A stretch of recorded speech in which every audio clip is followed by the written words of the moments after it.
உலகெங்கும் உள்ள இறைவானியர்களுக்கு வணக்கம். நான் உங்க வித்யா கார்த்திக். ஒவ்வொரு மாதம் எனக்கு யூனிக்கா ஸ்பெசிஃபிக்கா எக்ஸ்க்ளூசிவா நட்சத்திர பலாபலங்கள் பார்த்துட்டே வரோம் இல்லையா? அந்த வகையில் இந்த மாதம் மோஸ்ட் ஸ்பெஷலான ஒரு மாதம் இல்லை, கிட்டத்தட்ட நிறைய கிரகங்களுடைய ஒரு சஞ்சாரம் அதை தாண்டியும் அழகான தமிழ் புத்தாண்டு இனிதை பிறக்கவிருக்கிறது இந்த மாதத்தில் தான். சரி வாங்க, ஒவ்வொரு ராசிக்காரர்களுக்கும் எப்படியெல்லாம் இருக்க போகுது, கிரகங்கள் என்னவெல்லாம் பண்ண போகுது, இந்த ஒரு மாதம் எப்படியெல்லாம் இருக்க போகுது. முதல்ல ஃபர்ஸ்ட் எப்பயும் போல நம்ம ஒரு கோச்சார நிலவரத்தை பார்த்து, எதுக்கு இந்த கோச்சாரம் தேவையா மேடம், எப்போ பார்த்தாலும் ஒவ்வொரு மாதமும் சொல்லிட்டே இருக்கீங்க அப்படின்னா, இப்போ நான் கொடுக்குற எல்லா பலன்களுமே கோச்சாரன் அடிப்படையில் கொடுக்கக்கூடிய பலன்கள். இது 20லேருந்து ஒரு 30 விழுக்காடு உங்களுக்கு பொருந்தி வரும். உங்களுடைய சுய ஜனனகால ஜாதகம் தான் மேக்ஸிமம் இம்பாக்ட் பண்ண போகுது. இந்த கோச்சாரங்கள் உங்கள் ஜனனகால ஜாதத்தில் இருக்கக்கூடிய பிளானட்டோட அது வந்து உராயும் போது அதற்கான விளைவுகளை இது ஏற்படுத்தி கொடுக்கும். இதுதான் உண்மை. சும்மா நீங்கள் என்கிட்ட உயிர் மட்டும்தான் மிச்சம் இருக்கு, எனக்கு அப்படி இருக்கீங்க, காசு சம்பாதிக்க போறீங்க, இதெல்லாம் போட்டிங்கன்னா எனக்கு அதுக்கும் சம்மந்தமே இல்லை. கோச்சாரத்தில் இந்த மாதிரியான நிலவரங்கள் இருக்குது, இது இப்படிலாம் இருக்குன்னு சொல்கிறதுக்கு தான் நான் வந்திருக்கேனே தவிர, மற்றபடி நம்மளுக்கான விதி என்னவோ அதுதான் நிகழவும் போகிறது, அதுதான் நடக்கவும் போகுது. யூஸ்வலி நான் அவ்வளோ கிளாஸ் எல்லாம் சொல்ல மாட்டேன், பட் ஸ்டில் கொஞ்ச நாளாகவே போடுற கமெண்ட் எல்லாம் ஒரு மாதிரி இருக்கிறனால சரி ஓகே ஒரு தனி விளக்கத்தை கொடுத்து ஆரம்பிச்சிடலாம். முதல்ல இந்த நட்சத்திர பழங்கள் இது வரைக்கும் நம்ம தான் நிறையா கொடுத்துட்டே இருக்கோம். ஏன் அப்படின்னா, நீங்கள் யார் அப்படின்றதுக்கான ஒரு துடுப்புச்சாவி என்னன்னா அதுதான் உங்கள் நட்சத்திரம். கடவுள்கிட்ட போகும்போது கூட உங்கள் பேர் உங்கள் நட்சத்திரம் சொல்லி தான், உங்களோட கோத்திரம் சொல்லி தான் நீங்கள் வந்து அர்ச்சனையே பண்ணுறீங்க. ஸோ இந்த இடத்துல சந்திரன் இருக்கும்போது உங்களுக்கான அந்த உயிர்ப்பு நிலை என்பது சந்திரன் மூலமாக இந்த உலகத்தில் மற்ற பிளானட்லேருந்து லைட்லாம் வாங்கி சந்திரன் தான் உங்களுக்கு பிரதிபலிக்கக்கூடிய ஒரு காரணியாக இருக்கிறார். அப்போ அது எந்த நட்சத்திரத்தின் மேல் இருக்கோ அதுதான் உங்களுடைய ஜனனகால நட்சத்திரம். அதன் வழியாகத்தான் நிறையா உங்களுக்கான கொடுப்பனைகள் நிகழும் என்பதுதான் வேத சாஸ்திரமும் சொல்லுது. இதை சார ஜோதிடம்னு சொல்லுவாங்க. எந்த நட்சத்திரத்துக்கு கால் வாங்கியிருக்கு, எந்த நட்சத்திரத்தை அது இருக்குன்ற அடிப்படையில் கூட நிறைய தகவல்கள் இன்னும் துல்லியமாக மைக்ரோஸ்கோப்பில் பண்ண முடியும். ஒரு குழந்தை 10ஆம் கிளாஸ் படிக்குது அப்படின்னா அது எந்த செக்ஷனில் படிக்குது, அது என்ன படிக்குது, இருக்கிற இத்தனை குழந்தைங்களை யார் ஃபர்ஸ்ட் ரேங்க் எடுப்பா, செகண்ட் ரேங்க் எடுப்பா, யாருக்கு மேக்ஸ் பிடிக்கும், சயின்ஸ் பிடிக்குன்ற மாதிரி ஒரு டேட்டா ரொம்ப டீப்பாக போகிறது எவ்வளவு கடினமோ அந்த மாதிரியான கடினம்னா நட்சத்திர பலாபலன்கள் எடுத்தது. அப்படின்னு ஒவ்வொரு மாதம் நீங்களும் நிறைய ஆதரவு கொடுத்துட்டு வரீங்க. உங்களுடைய தொடர் ஆதரவுக்கு மிக்க நன்றி.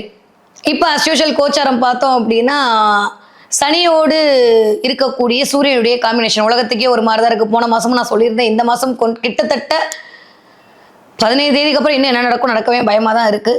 ஏன் இது வரைக்கும் இருந்த செவ்வாய் ராகுவோட இருந்து ஒரு மாதிரி விளைவுகளை உண்டாக்கினார். திரும்ப எகெயின் செவ்வாய் 2ஆம் தேதி என்ன பண்ண போறாரு அப்படின்னா, மீனத்தை நோக்கி தன்னுடைய பயணத்தை நகர்த்த போகிறார். 10ஆம் தேதி புதனும் தன்னுடைய பயணத்தை அங்கே இருத்தி வைத்திருக்க போகிறார்.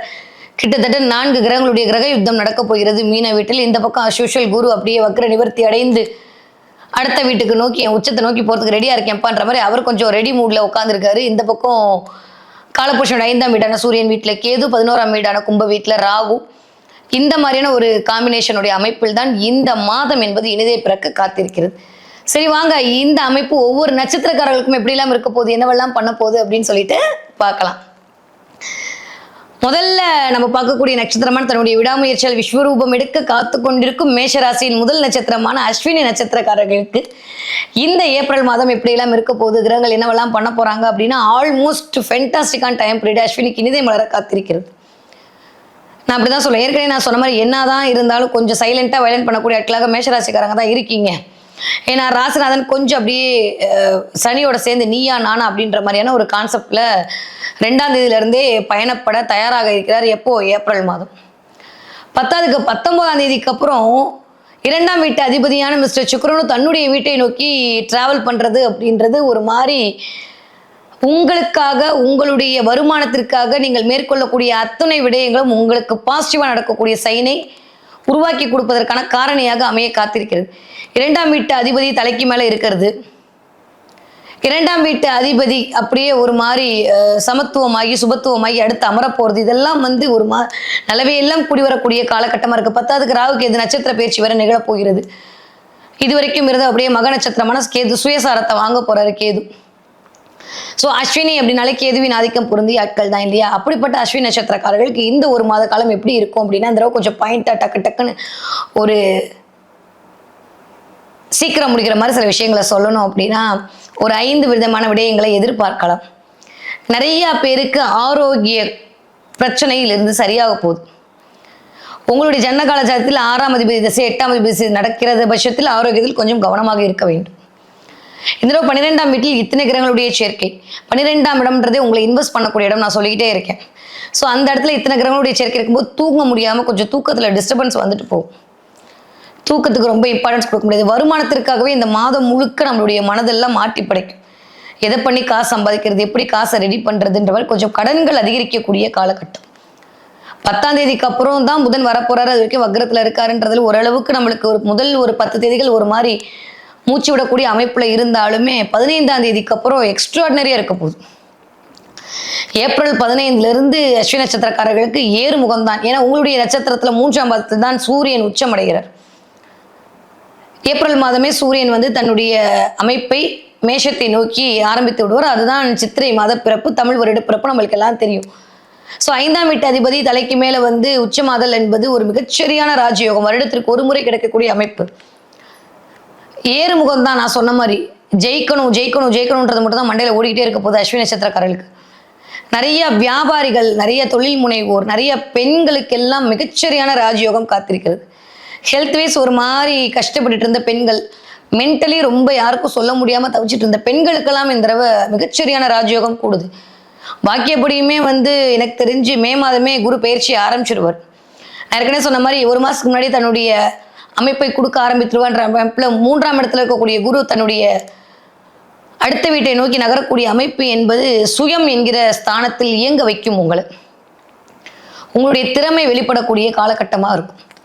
அஸ்வினி நட்சத்திரக்காரர்களை பொறுத்த வரைக்கும் இந்த தடவை அசால்ட்டா சில விஷயத்தை மேற்கொள்வீர்கள். தைரியம், நிறைய எக்ஸ்ட்ராடனரியான தைரியம் கிடைக்கும். நிறைய டிராவல் பண்ணுவீங்க. ஃபாரினுக்கு போகிறது, வெளிநாட்டுக்கு போகிறது, வெளியூருக்கு போகிறது, வெளி மாநிலத்துக்கு போகிறது. என்னதான் உலகத்தில் எவ்வளோ பிரச்சனை இருந்தாலும் நீங்கள் மட்டும் ஜாலியாக இருப்பீங்க. நிறைய நம்பிக்கைகள் அதிகரிக்கும். சரியான வேலைக்காரர்கள் கிடைப்பாங்க. எப்பயுமே இந்த ஒரு விஷயத்தை நல்லா புரிஞ்சுக்கணும். செவ்வாய் சனி காம்பினேஷன் இருக்கும்போது தான் நம்ம எதிர்பார்க்குற மாதிரியான வேலையாட்கள் கிடைப்பார்கள். அதற்கான வாய்ப்பை ஏப்ரல் 15ஆம் தேதிக்கு அப்புறம் சூப்பராக அஸ்வினி நட்சத்திரக்காரர்களுக்கு இந்த தடவை இனிதே மலர காத்திருக்கிறது. கேதுவின் ஆளுமையும் ஓரளவுக்கு ரொம்ப அபரிவிதமாக இருக்கிறதுனால நெகட்டிவான பலன்கள் எதுவும் சொல்றதுக்கே இல்லை. தன்னுடைய சுயசாரத்தை வாங்கி போகும்போது ஞான மார்க்கமாக பயணிக்க வைப்பார். நிறைய இன்ட்யூஷன் பவர் அதிகரிக்கும். நிறைய ஆல்மோஸ்ட் சனி செவ்வாய் காம்பினேஷன் தான் உக்கிர தெய்வங்களுடைய வழிபாடு இண்டிகேட் பண்ணும். அஸ்வினி நட்சத்திரக்காரர்கள் ஆண்களாக இருந்தாலும் சரி பெண்களாக இருந்தாலும் சரி உக்கிர தெய்வத்துடைய ஒரு எனர்ஜிக்குள்ள அப்படியே ஒரு ஷீல்டு மாதிரி நிற்க போறீங்க. அந்த தெய்வங்களுடைய அமைப்பு உங்களுக்கு பயங்கரமா வரும். அங்காள பரமேஸ்வரி மாதிரி, பத்ரகாளி மாதிரி, கருப்பசாமி மாதிரி, முனீஸ்வரன் மாதிரி, இந்த மாதிரி தெய்வங்களுடைய அமைப்பில் கட்டுண்டு இருப்பீர்கள்.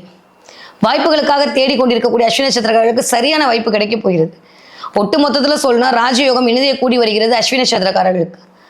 நெகட்டிவா பாயிண்ட் எல்லாம் ஒண்ணுமே இல்லை. ஆரோக்கியத்துல மட்டும் கவனமா இருக்கணும். வயிறு சம்பந்தப்பட்ட பிரச்சனை வரலாம். தொண்டையில கொஞ்சம் கவனம், கழுத்து சுழுக்கிறது, இந்த மாதிரி சின்ன சின்ன விஷயங்கள் எட்டி பார்க்கும் புதனுடைய அமைப்பால். அதை மட்டும் பார்த்துக்கிட்டிங்கன்னா போதும். கழுத்து கால் இது ரெண்டும் ரொம்ப கவனமாக பார்த்துக்க வேண்டிய காலகட்டமாக இருக்குது. யாருக்கு? அஸ்வினி நட்சத்திரக்காரர்களுக்கு. படிக்கிற குழந்தைங்க எப்படி படிப்பீங்க? சூப்பராக படிக்க போகிறீங்க. 2ஆம் வீட்டு அதிபதி 2ஆம் வீட்டில் இருக்கும்போது நிறைய பிள்ளைங்க ஜெயிக்கணுன்ற வெறி கொண்டு வேங்கையாக இருக்க போகிறீங்க. அஸ்வினி நட்சத்திரக்கார பிள்ளைங்களுக்கு பேச்சு சாதுரியம் அதிகரிக்கும். இது வரைக்கும் இல்லாத அளவுக்கு அப்படியே கலாரசிகையாக பேச போகிறீங்க. பாட்டு எழுதுறது, கவிதை எழுதுறது, தமிழ் பேசுவது, இதெல்லாம் அப்படியே இயங்க போகுது. திடீர்னு எக்ஸ்ட்ரா கரிக்குலர் ஆக்டிவிட்டிஸ்க்கு போகிறது, மியூசிக் கிளாஸ் போகிறது, இதெல்லாம் அந்த அஸ்வினி நட்சத்திரக்கார குழந்தைகள் பண்ணும். அஸ்வினி நட்சத்திரக்கார குழந்தைகள் பண்ணுவீர்கள். 20 வயதுலேருந்து 40 வயது கூடிய அஸ்வினி நட்சத்திரக்காரர்களுக்கு தாறுமாறான டைம் பீரியட். அது எனக்கு தெரிஞ்சு சந்திரதசையோ செவ்வாதசையோ நடக்குதுன்ற பட்சத்தில் செம்மையான டிரான்ஸ்ஃபர்மேஷன் காத்துட்டு இருக்கு. உங்களுக்கு சூப்பராக இயங்க போறீங்க. நிறைய பேருக்கு திருமணம் அப்படின்ற இடத்துல இந்த தடை நிவர்த்தியாகி திருமண வாய்ப்புகள் கிடைக்க போகுது. இல்லை நீங்கள் ஒரு பக்கம் உங்கள் ஸ்பௌஸ் ஒரு பக்கம் தான் சேருவதற்கான அமைப்பு கூடி வருகிறது. பெயர் புகழ் அந்தஸ்து எல்லாம் 15ஆம் தேதிக்கு அப்புறம் இந்த நீங்கள் கேட்காமே கிடைக்கும். பிள்ளைகள் மூலமாக பெருமை, பிள்ளைகள் மூலமாக சந்தோஷம், குலதெய்வ அருள், இறை கடாட்சம். செவ்வாய் சனி சேர்க்க தான் ஒரு மாதிரியான இன்னொரு ஆன்மாவை உணர்தல், பிரபஞ்சத்தை உணர்தல்ன்ற மாதிரி அடுத்த உணர்வுகளை நோக்கி பயணம். இன்ட்யூஷன் பயங்கரமாக இருக்கும். உங்களுக்கு மட்டும் சில விஷயங்கள்லாம் மர்மமாக புரியும். இந்த மாதம் சொன்னால் கூட யாரும் நம்ப மாட்டாங்க. ஆனால் அதற்கான வாய்ப்புகள்லாம் இந்த மாதிரி சேரும். சூப்பராக இருக்குது அஸ்வினி நட்சத்திரக்கார இந்த வயது ஒத்தவர்களுக்கு. 40 வயதுலேருந்து 60 இருக்கவர்களுக்கு அலைச்சல்கள் மூலமாக ஆதாயம் கிடைக்கும். இருக்கிற வாய்ப்பில் எதை பயன்படுத்திக்கிறது தெரியாமல் அப்படியே ஒரு மாதிரி திக்குமுக்காடுவீங்க. 1க்கு 2 தொழில் விரிவுபடுத்தலாமான்னு தோணும். நிறைய விரயங்கள் எட்டி பார்க்கும். அதுவும் சுபவிரயமாக எட்டி பார்க்கும். உங்களுக்குன்னு சில விஷயத்தை பண்ணுங்க. எனக்குன்னு ஃபோன் வாங்குறது, எனக்குன்னு ட்ரெஸ் வாங்குறது, எனக்குன்னு ஒரு ஆஃபீஸ் போட்டுக்கிறது, எனக்குன்னே இந்த தடவை இது வரைக்கும் அடுத்தவங்களுக்காக இயங்க அஸ்வினி புதுசாக இந்த தடவை உங்களுக்கு இயங்க போகுது. நிறைய மெடிக்கல் ஃபீல்டில் இருக்கவங்க, நிறைய பேச்சை தொழிலாக கொண்டவர்கள், நிறைய ஆன்மீக பயணத்தில் இருப்பவர்கள், நிறைய மருந்து மெடிசன்ல இருக்கிறவங்க, அரசாங்க அரசியல் உத்தியோகம் செய்பவர்கள் அத்தனை பேருக்கும் மிகச்சரியான ராஜயோகம் காத்திருக்கிறது. யாருக்கு? அஸ்வினி நட்சத்திரக்காரர்களுக்கு. 60 தாண்டி அஸ்வினி நட்சத்திரக்காரர்களுக்கு ஆரோக்கியத்தில் மிகுந்த கவனம் தேவை. முட்டி வலி வர்றதுக்கான வாய்ப்புகள் உண்டு. அதே மாதிரி த்ரோட்ல ஒரு இன்ஃபெக்ஷன் ஆகலாம். ஏப்ரல் மாதம் 14ஆம் தேதிக்கு அப்புறம் கொஞ்சம் ஹீட் அதிகமாகும். தலைவலி இதில் ஒட்டுமொத்தமாக அஸ்வினி நட்சத்திரக்காரங்க கொஞ்சம் தலைவலியில் அவஸ்தப்படுவீங்க. தூக்கத்தில் மட்டும் கொஞ்சம் இம்பார்ட்டன்ஸ் கொடுங்க. அதே மாதிரி ரொம்ப லேசினஸ் எட்டி பார்க்கும். சனி வேற வந்திருக்காரா, கொஞ்சம் ஒரு மாதிரி லேசினஸ் இருக்கும். அலாரம் வச்சு அடித்தாலும் அலாரத்தை ஆஃப் பண்ணி தூங்கணும்னு தோணும். 10 மணி வேலைக்கு 10:30க்கு போயிட்டு வேகமாக ஓடுற மாதிரி இருக்கும். கொஞ்சம் டைம் மேனேஜ்மெண்ட் மட்டும் கற்றுக்கிட்டிங்கன்னா போதும். இந்த தடவை கொஞ்சமே இவ்வளோ நல்லா இருக்கும்போது சனியோடைய அமைப்பு ஒரு மாதிரி உங்களை மந்தப்படுத்தும்.